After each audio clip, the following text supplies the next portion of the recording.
The moment Mark Sullivan watched his daughter Hannah perform her solo in the school talent show using the second-hand keyboard he'd fixed with duct tape and spare parts, tears welled in his eyes. Not just from pride, but from a crushing realization, he'd listened to the wrong voice when it mattered most. If you're feeling drawn into Mark's story already, please hit that like button and subscribe to the channel for more emotional real-life stories that might just change how you see the world around you. Mark had always been good with numbers. As a mid-level accountant at Precision Financial, he balanced budgets with the same careful attention he'd learned to give everything since becoming Hannah's only parent 3 years ago when his wife Lisa lost her battle with cancer. At 38, he'd mastered the delicate art of stretching a single income to cover a mortgage, growing expenses for his 11-year-old daughter, and the mountain of medical bills that remained after insurance had paid its share. "Dad, Ms. Wilson says I have real talent," Hannah had told him one evening, her eyes bright with excitement as she played a simple melody on their ancient upright piano. The instrument had been Lisa's, and it was falling apart. 3 keys didn't work at all, and others stuck or made strange buzzing sounds when played. "There's an advanced music program at school, but I need a proper keyboard to practice at home. It's expensive though." Mark's heart had sunk. He'd been setting aside a little money each month, but between unexpected car repairs and a recent increase in their health insurance premium, the savings had dwindled to almost nothing. Still, he'd promised himself after Lisa died that he would do everything in his power to nurture Hannah's passions. "How much is it, sweetie?" he'd asked, already calculating what he could possibly cut from their tight budget. "The one Ms. Wilson recommends is $850, Hannah had replied, immediately adding, "But I found a used one online for $600 that's almost as good." Even $600 was a stretch, but Mark couldn't bear to extinguish the spark of joy he saw in his daughter, the first real enthusiasm she'd shown for anything since losing her mother. "Let me see what I can do," he'd promised.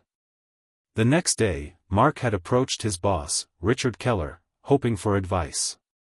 Richard had always projected an image of financial wisdom, frequently lecturing employees about investment strategies and smart money moves. Mark had respected him, even looked up to him in some ways. $600 for a keyboard? "Don't waste money on that," Richard had scoffed when Mark mentioned Hannah's request. "Kids jump from hobby to hobby. She'll probably lose interest in a month. Get her a cheap one for $100, or better yet, tell her to practice at school. That's what my kids did." Something about Richard's dismissive tone had bothered Mark, but he'd pushed the feeling aside. After all, Richard drove a Mercedes and lived in the expensive part of town. He seemed to have it all figured out. "Maybe you're right," Mark had replied hesitantly. "We are pretty tight this month." That evening, he'd told Hannah they couldn't afford the keyboard she wanted but promised to look for something more affordable. The disappointment on her face had been brief. She was used to hearing no since money became tight, but it had stayed with Mark for days. A week later, Richard had called a special meeting. "I'm investing in a new business venture," he'd announced to the accounting team. "It's a guaranteed return of at least 20% in 6 months. I normally wouldn't share this opportunity with employees, but I'm feeling generous. Minimum buy-in is $500. Mark had hesitated. That was almost all he had saved, and something about the offer felt off. But Richard had been insistent. "Don't waste money on frivolous things when you could be building wealth," he'd said, giving Mark a pointed look. "This is how smart people get ahead." Against his better judgment, Mark had written the check. $500, almost enough for the used keyboard Hannah wanted. 3 months later, Richard's guaranteed investment collapsed. The company turned out to be little more than a scheme that benefited only its founders. Everyone lost their money, and Richard himself disappeared for a week, returning with a forced smile and vague explanations. No apologies, no offers to make things right. "These things happen in business," Richard had said dismissively when confronted by angry employees. "You win some, you lose some." The loss hit Mark hard. That night, he'd overheard Hannah practicing her piano piece on their broken instrument, patiently working around the dead keys, determination etched on her young face. The realization had struck him like a physical blow. He'd denied her something meaningful based on the advice of someone who had then casually taken his money for a gamble. That weekend, Mark had spotted a flyer for a community talent show with a $1,000 prize for the winner.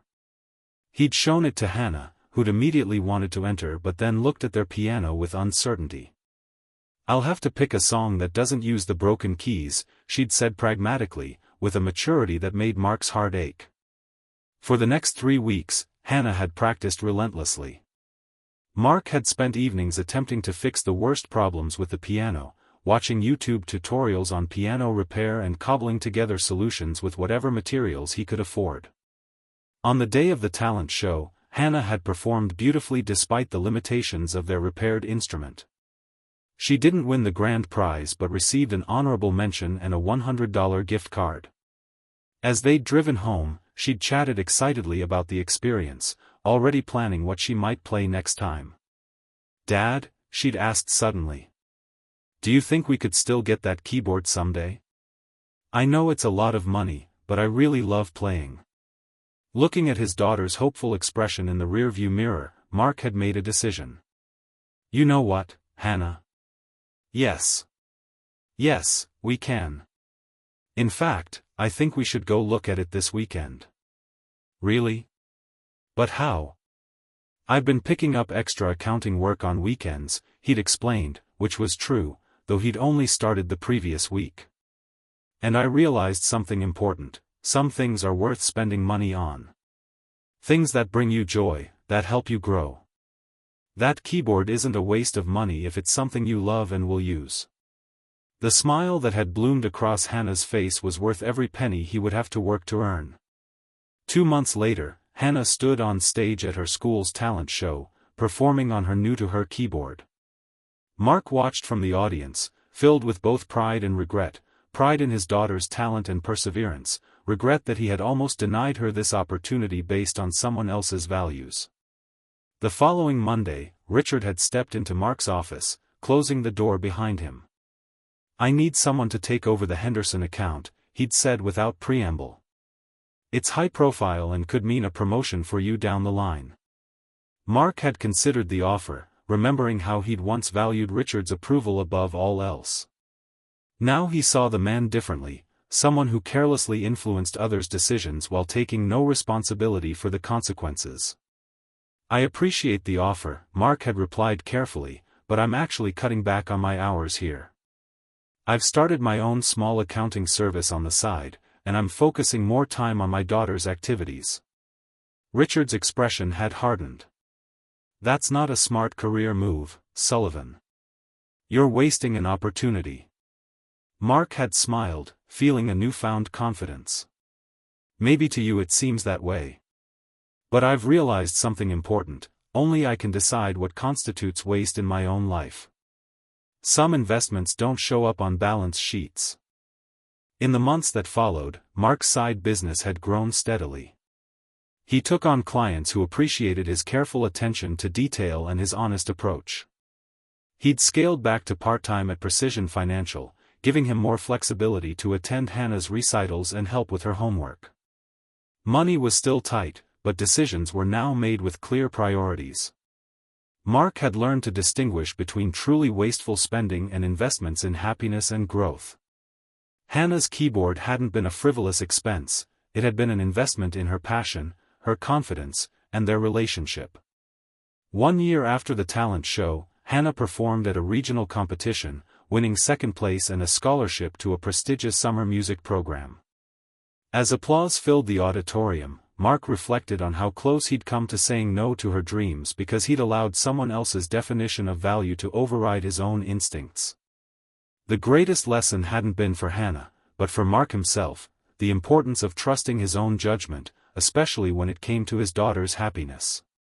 Sometimes the wisest financial decision isn't the one that saves the most money, it's the one that invests in what truly matters. And he was grateful he'd finally learned to tell the difference. If this story resonated with you, please take a moment to hit that like button and subscribe to the channel. Your support helps bring more real stories like Mark and Hannah's to light, reminding us all that our choices matter, especially when they affect those we love most. Sometimes the best thing we can do is say no to the voices that don't understand our personal values, and say yes to what matters most in our hearts.